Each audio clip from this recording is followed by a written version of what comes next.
Je m'appelle Simon, fils de Jonas. Avant que le monde ne me connaisse sous le nom de Pierre, j'étais un simple pêcheur sur la mer de Galilée. Chaque matin, avant même que le soleil ne se lève, mes mains calleuses tiraient les filets remplis de poissons, et mes pensées n'allaient pas au-delà des vagues de cette mer agitée. Je vivais une vie ordinaire, jusqu'au jour où tout a changé. C'était un matin comme un autre. Nous avions pêché toute la nuit avec mon frère André et quelques compagnons, mais cette fois, les filets étaient vides. L'épuisement et la frustration alourdissaient mon cœur lorsque cet homme est apparu sur la rive. Jésus. On parlait de lui dans toute la région, un maître, un rabbin aux paroles puissantes. Il monta dans ma barque et me demanda de l'éloigner un peu du rivage. Assis là, j'écoutais ses paroles, et quelque chose en moi bouillonnait. C'était comme si chaque mot qu'il prononçait trouvait un écho dans mon âme. Puis, il m'a regardé et m'a dit, « Avance en pleine eau et jetez vos filets pour pêcher. » Je me souviens encore de mon scepticisme. Après tout, nous avions déjà tout essayé. Mais il y avait quelque chose dans son regard, une autorité que je ne pouvais ignorer. Alors, j'ai obéi. Quand nous avons remonté les filets, ils étaient tellement remplis de poissons que notre barque menaçait de couler. Le choc m'a frappé de plein fouet. Je suis tombé à ses pieds et j'ai murmuré, « Seigneur, éloigne-toi de moi, car je suis un homme pécheur. » Mais Jésus ne m'a pas rejeté. Au contraire, il m'a dit ces mots qui allaient changer mon destin à jamais, « Ne crains pas, désormais, tu seras pêcheur d'hommes. » À cet instant, je laisse tout derrière moi. Mon bateau, mon métier, mes certitudes. J'ai suivi Jésus, sans même savoir où cela me mènerait. À ses côtés, j'ai vu l'impossible devenir réalité. Des aveugles retrouver la vue, des boiteux se lever et marcher, des possédés être libérés. Mais surtout, j'ai appris à voir le monde différemment. Jésus ne se contentait pas d'enseigner, il révélait le cœur du Père. Avec Jacques et Jean, j'étais souvent près de lui. J'ai vu la fille de Jaïru revenir à la vie. J'ai entendu la voix du Père lors de la transfiguration de Jésus sur la montagne. J'ai marché à ses côtés, porté par une certitude, il était le Messie. Mais je n'étais pas parfait. Ma foi vacillait. Une nuit, alors que nous étions en pleine mer, une tempête s'est levée. Nos cœurs étaient remplis de peur, et soudain, nous l'avons vu. Jésus, marchant sur les eaux. L'incroyable m'a traversé l'esprit, « Seigneur, si c'est toi, ordonne-moi de venir vers toi sur les eaux. » Et il me dit, « Viens. » Mon cœur battait à tout rompre alors que je posais mon pied sur la surface. L'eau me soutenait. J'avançais vers lui, les yeux fixés sur son regard. Mais alors, j'ai senti la force du vent, et le doute s'est infiltré en moi. En un instant, je me suis enfoncé. « Seigneur, sauve-moi » criai-je. Sa main fut là, immédiate, ferme. Il me relève et me regarde avec tendresse. « Homme de peu de foi, pourquoi as-tu douté ?» Cette nuit-là, je comprends que suivre Jésus ne se limitait pas à marcher sur terre ou sur l'eau, mais à garder les yeux fixés sur lui, quoi qu'il arrive. Je pensais avoir tout compris. Après avoir marché aux côtés de Jésus, vu ses miracles, entendu ses paroles puissantes, j'étais persuadé d'être prêt à tout.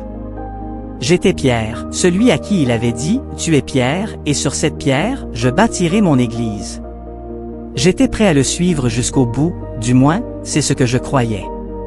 Tout bascula lors de cette nuit fatidique. Le dernier repas que nous avons partagé avec Jésus était empreint d'une atmosphère étrange. Il parlait de trahison, de souffrance, de départ, des paroles que je refusais d'accepter.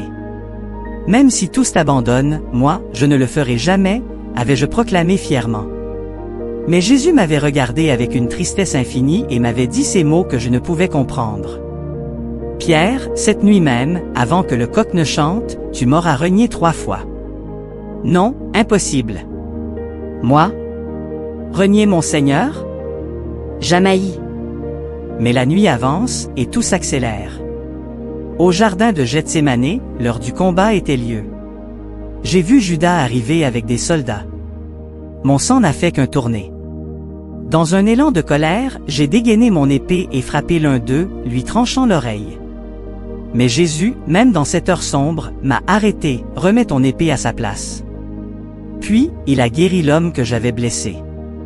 Avant même que je ne comprenne ce qui se passait, Jésus était arrêté, emporté comme un criminel. Le chaos régnait, la peur s'infiltrait dans mon cœur. Que dois-je faire? Alors que les soldats le conduisaient au palais du grand prêtre, je me suis glissé parmi la foule, me cachant dans l'ombre.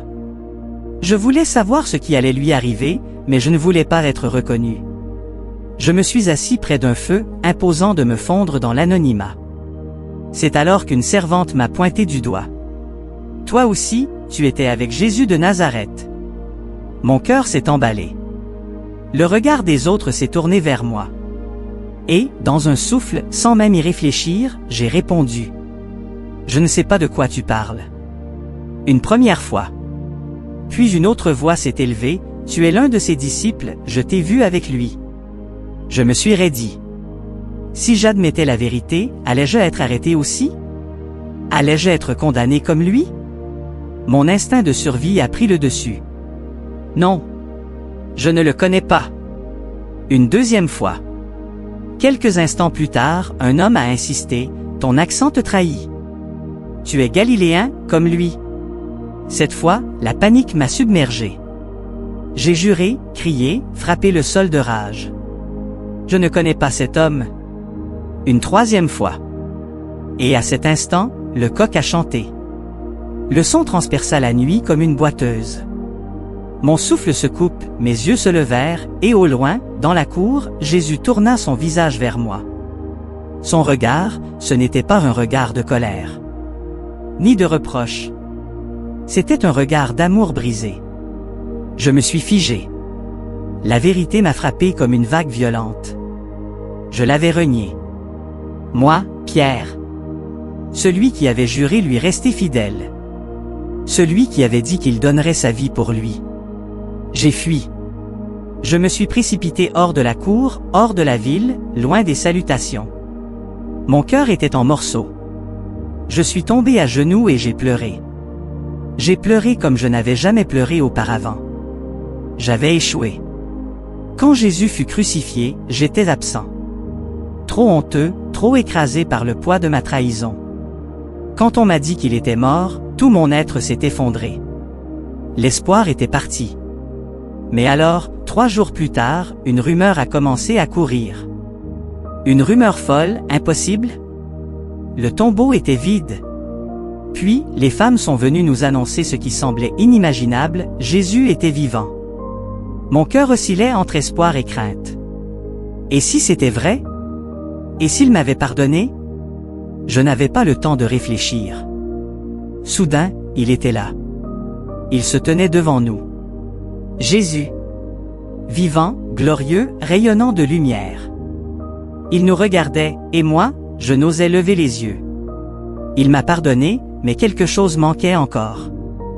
Quelques jours plus tard, nous étions revenus en Galilée. Mon ancienne vie me rappelait, alors je suis retourné pêcher. Nous avons jeté nos filets, mais encore une fois, rien. Et puis, une voix s'est élevée depuis le rivage, « Jetez le filet du côté droit de la barque. » Nous avons obéi, et, une fois encore, les filets se sont remplis à craquer. J'ai compris. C'était lui.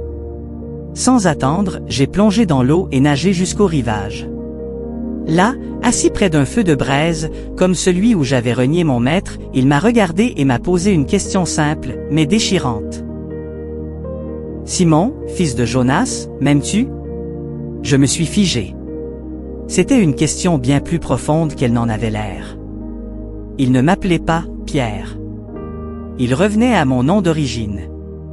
Il me ramenait à l'homme que j'étais avant tout cela. D'une voix tremblante, j'ai répondu. « Oui, Seigneur, tu sais que je t'aime. » Mais il a répété la question. Une deuxième fois. Puis une troisième fois, autant de fois que je l'avais renié. À chaque réponse, mon cœur se serrait. Mais à chaque réponse, il me resterait. Alors, paie mes brebis. J'avais renié mon maître, mais il m'avait relevé. J'avais cru que mon échec était définitif, mais il m'avait restauré. Désormais, ma vie ne m'appartenait plus. Je devais annoncer la bonne nouvelle au monde entier. Après la résurrection, nous avons passé du temps avec Jésus. Il nous a enseigné encore et encore, nous préparant pour ce qui allait venir. Puis un jour, sur le mont des Oliviers, il nous a regardés une dernière fois et nous a donné cette mission. Allez, faites de toutes les nations des disciples. Je suis avec vous tous les jours, jusqu'à la fin du monde. Et soudain, il s'élève. Devant nos yeux, il monta au ciel, disparut dans les nuages. Nous étions figés, bouleversés, émerveillés. Mais alors, une autre promesse nous revint en mémoire. Il nous avait parlé d'une puissance qui allait venir sur nous. Quelqu'un a choisi qui changerait tout. Le Saint-Esprit. Nous avons attendu. 10 jours enfermés dans la chambre haute, priant sans relâche. Et puis, ce matin-là, un vent puissant a rempli la pièce. Comme un souffle venu du ciel. Des flammes apparaissent au-dessus de nous, et soudain, un feu brûlant s'allume dans mon cœur. Je sentais sa présence, son esprit couler en moi comme une rivière vivante. Je n'étais plus le même. Nous sommes sortis. Dans les rues de Jérusalem, une foule immense s'était rassemblée. Ils nous regardaient, surpris, car nous parlions dans des langues qu'ils comprenaient, alors que nous n'étions que de simples Galiléens. Un silence tomba. Mon cœur battait à tout rompre. C'était le moment. Je me suis avancé, et d'une voix forte, j'ai proclamé. Hommes d'Israël, écoutez ces paroles. Jésus de Nazareth, cet homme que vous avez crucifié. Dieu l'a ressuscité. Il est vivant. Les mots coulaient de mes lèvres comme une rivière en feu. Je leur ai annoncé la vérité. Le Messie était venu. Il avait souffert, il était mort, mais il était ressuscité. Ce jour-là, 3000 personnes ont cru et ont été baptisées. Ce n'était que le début. Un roc face aux tempêtes. Nous avons prêché sans relâche. Les miracles se multipliaient. Un jour, alors que Jean et moi allions au temple, nous avons vu un homme boiteux mendier à la porte. Il tendit la main vers nous, espérant quelques pièces. Mais je le regardai droit dans les yeux et lui dis. Je n'ai ni or ni argent, mais ce que j'ai, je te le donne. Au nom de Jésus-Christ de Nazareth, lève-toi et marche.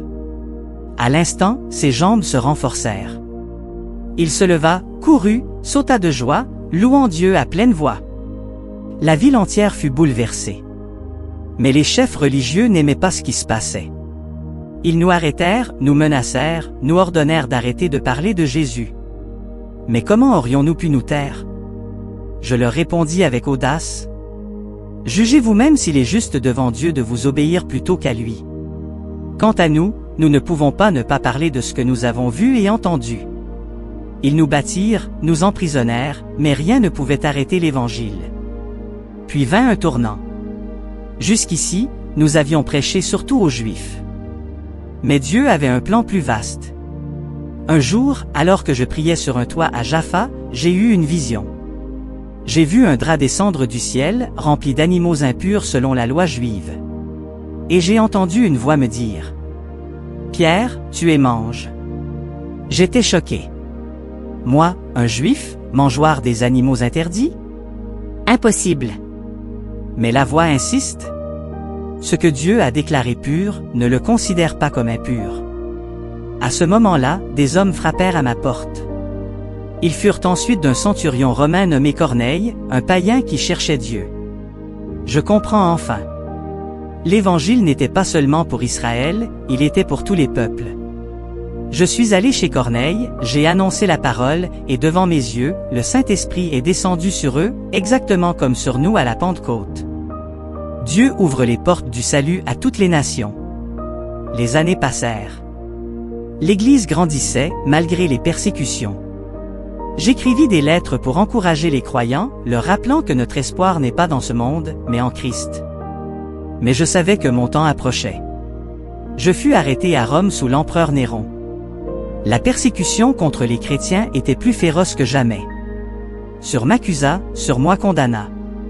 Sur moi mena jusqu'au lieu d'exécution. Il m'allait crucifier. Mais au dernier moment, j'ai levé les yeux vers le ciel et j'ai dit « Je ne suis pas digne de mourir comme mon Seigneur. Crucifiez-moi la tête en bas. » Et ainsi s'acheva ma course. Mais ce n'était pas la fin. Car l'Église que Jésus m'avait confiée grandissait toujours. La parole se répandrait. Et aujourd'hui encore, partout dans le monde, des hommes et des femmes proclament cette même vérité. Jésus est le Christ, le Fils du Dieu vivant. Et c'est sur cette confession que tout repose.